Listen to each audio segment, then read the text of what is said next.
Well, welcome back. Episode 2 from Addiction to Freedom. Michael Gregory and Deborah. Hello.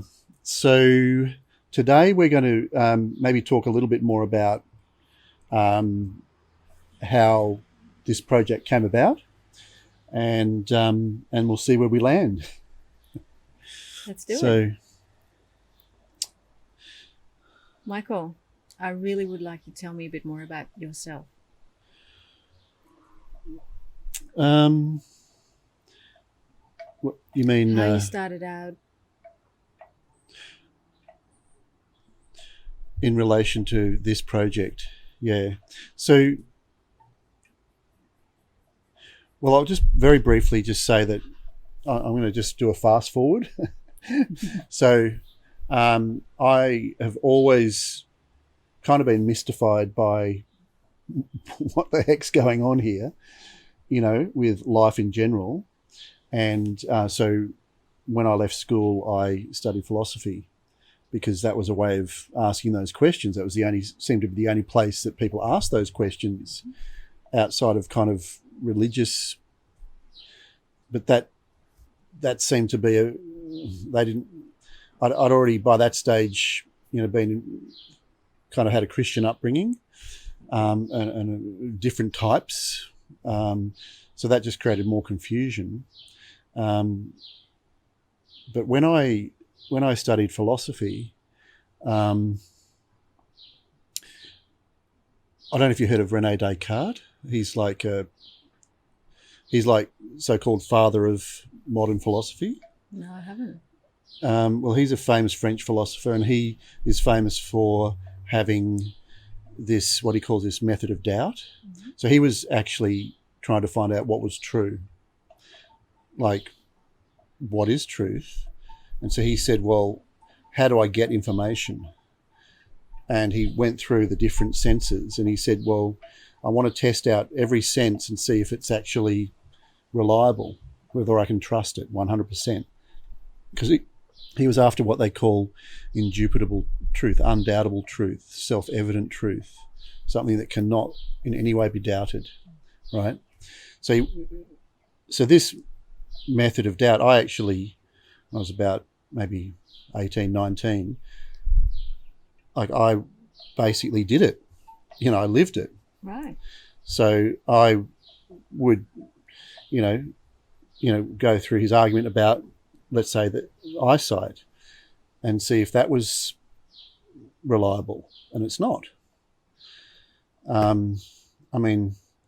Because there's mirages. You can explain it, but if you're just simply saying, well, can I trust it just in my daily life? Well, 100% not, because I need other information to try and work it out. And the same with all the other senses. So all of the senses were ruled out as 100% reliable. Like, they might be reliable, let's say, most of the time, but 100%. And so then it comes to thinking. Well, can I rely on my thinking to give me truth? And so he basically has an argument that, I won't go into it, but basically creates this doubt that our thinking can deceive us, which I think intuitively we know that's true, because we've believed certain things and then they turned out to be not true. So you can't 100% rely on that. And that kind of, I was, for weeks living in this state of not really trusting anything, or even though it's like I'm alive but not alive. Wow. At such a young age, you're already exploring all that. Yeah. I don't know why, but well, I wanted to know what the heck was going on. Yeah. And so that became quite painful in a sense, like it was the doubt. And it's almost like a surreal, whether it was a dream or not a dream. And what is a dream anyway? Is this a dream? So I was in that, and eventually it kind of got too much. Did you find the answers you were looking for? Well, there was this one particular night I had kind of a really extreme experience, and I just thought that really the only way is just to end it. And because it was kind of a purgatory. I don't know, that doesn't sound rational. And when I was about to do it, I literally had this carving knife, and I was like, wow. And I was at the point where I was literally just going to do it. You were going to stab yourself. Yeah. Oh my gosh. And this thought just came through my mind, like it was super clear. It was like it's almost like it wasn't my thought, but it was like a clear as a bell thought. It was different. And it said, if you're not sure about anything, how can you be sure about this? And so that was like, I was like, I couldn't deny that. And so I was still left with the dilemma, with the situation. And so I just basically walked. I walked all night. And a long way. And then eventually ended up back, sat down in the morning. The sun was coming through the window. And I just sat down and I just had this experience. And it was like,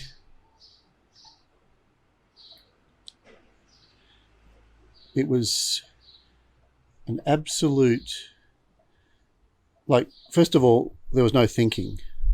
Thinking was gone.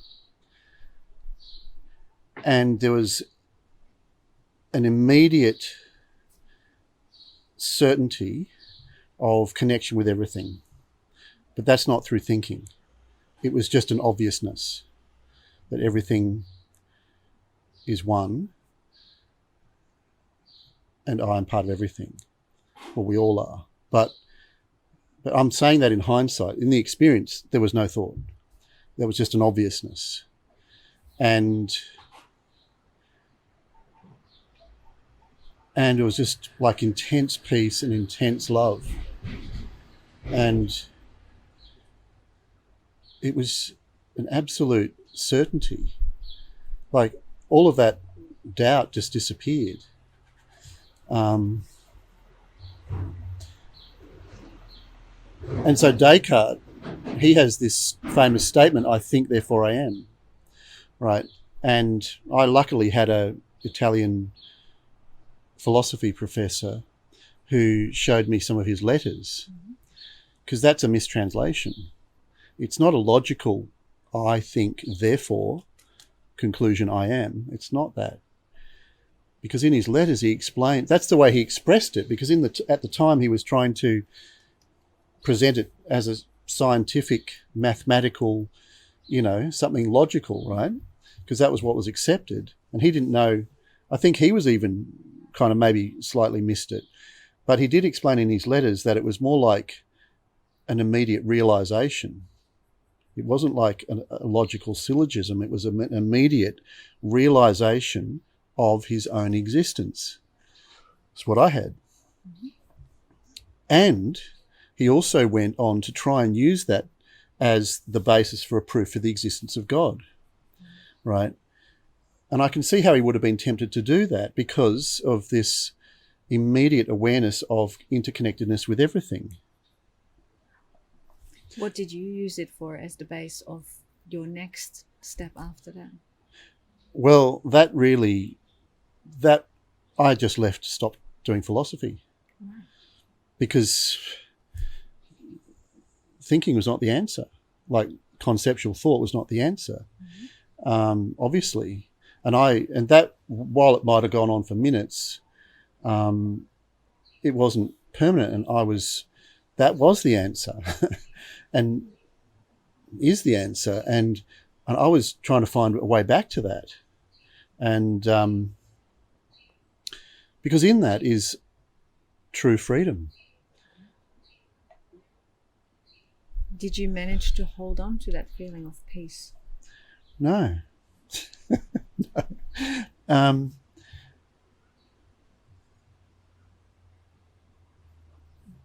it came and went. But it was so impactful that I was always wanting. So basically, I went and studied Eastern philosophy. I left and I travelled, and somebody who I was living in a share house with introduced me into Eastern philosophy, a guy called John, and he was a lot older than me. I was maybe 19, 20. He was like 40, I think, roughly.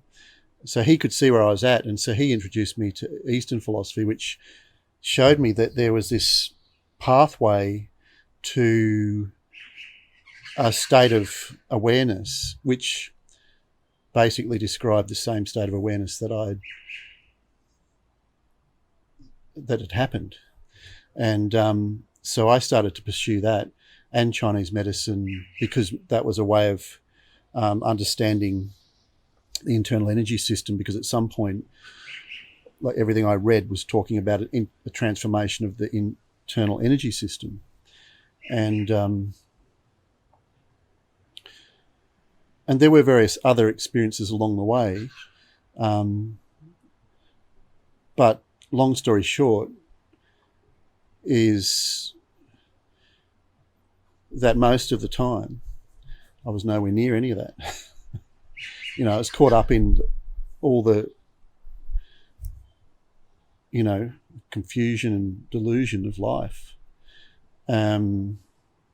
Where did Eastern philosophy and Chinese medicine then take you?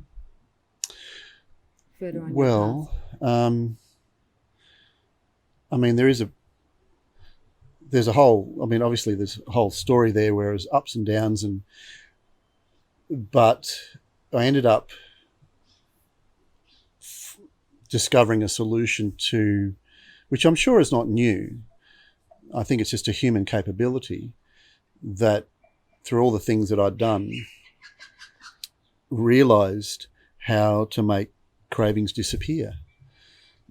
So that was where working with people with addiction, particularly smoking addiction, was able to develop a program to help people retrain their brain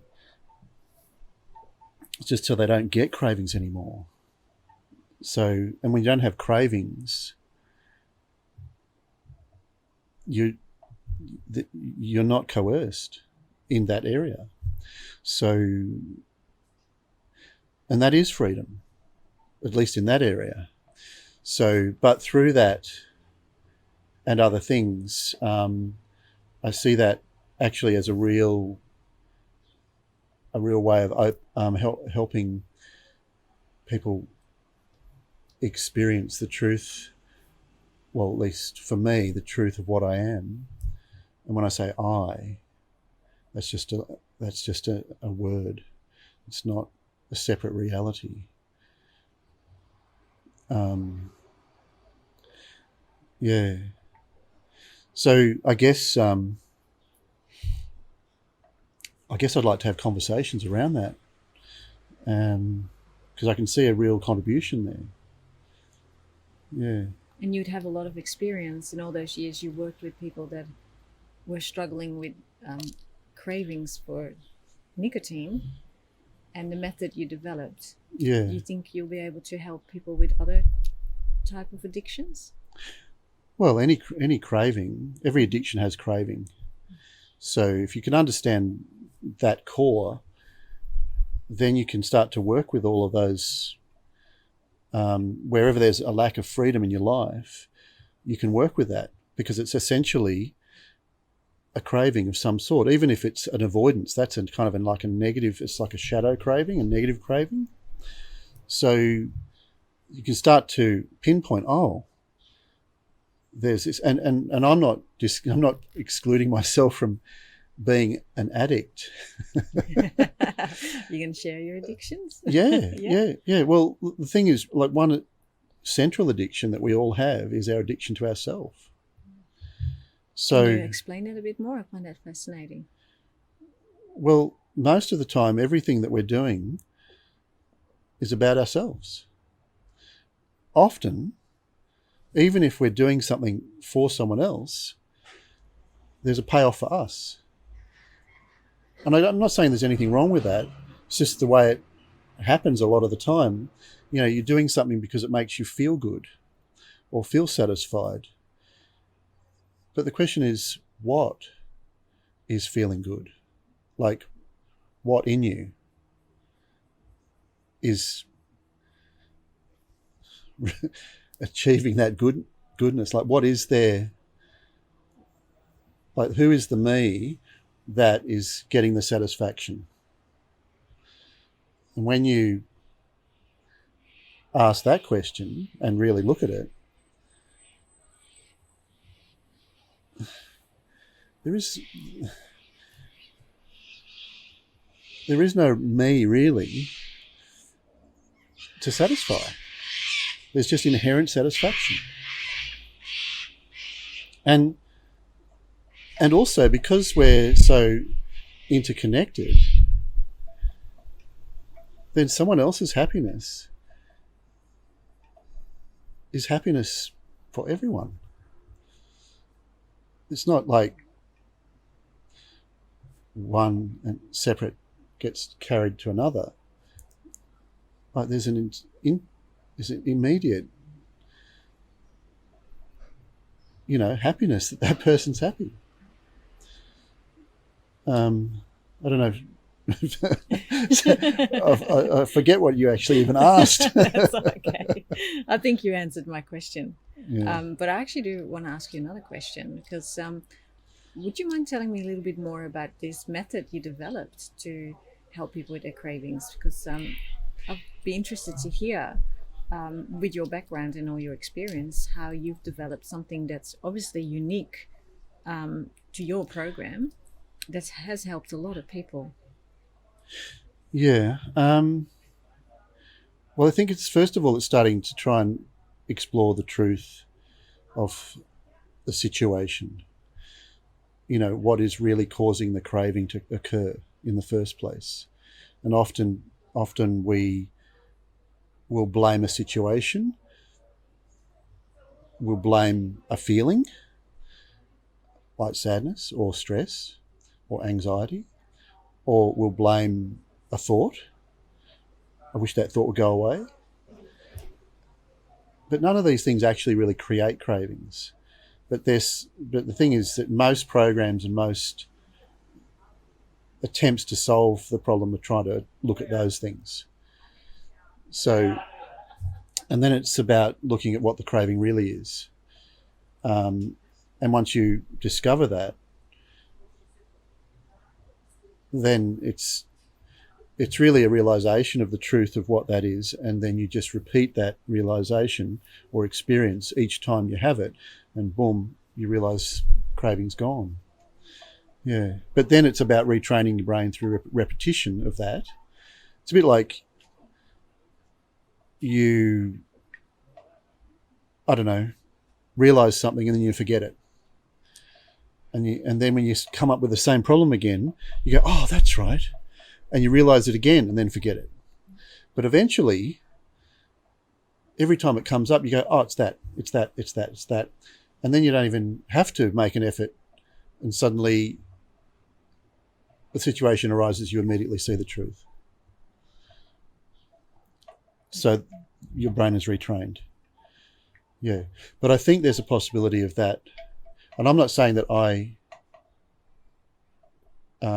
have this experience, but I believe there's a possibility of that,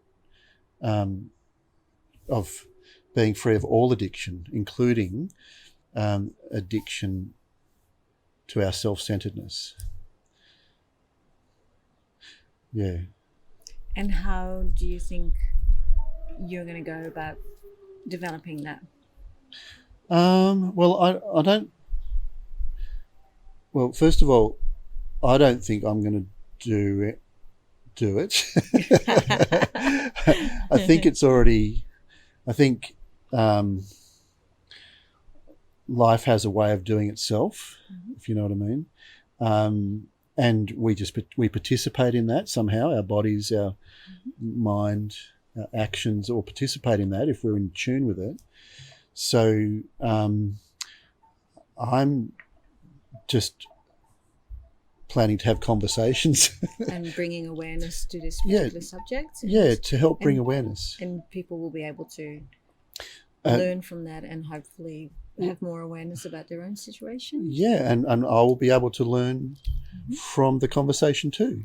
You know, we all can, because everything is new, all the time, and all, seeing, like Heraclitus says, you can't step into the same river twice.